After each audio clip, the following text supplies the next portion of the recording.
беру саласы жылдам өзгеруде. Біз үшін маңыздысы заманауи мектепте әр білім алушының дамуына жағдай жасау. Сол себептен цифрлық білім мектебіміздің қайнар көзі болып табылады. Цифрлық ресурстар мен платформалар сабақтарды тиімді, көрнекті және қызықты етеді. Олар педагогтерге жаңа әдістерді енгізуге, білім алушыларға өз бетімен ізденуге, шығармашылық қабілеттерін дамытуға, жаңа білімді тез әрі терең меңгеруге мүмкіндік береді. Біз үшін цифрлық құралдарды тиімді пайдаланып, білім сапасын арттыру маңызды. Цифрлық білім мектебінің өзегі, жаңашыл қоғамның тірегі.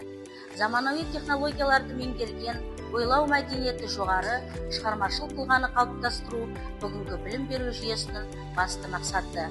Сондықтан цифрлық білімді дамыту тек уақыт талабы емес, болашаққа бағытталған қадам.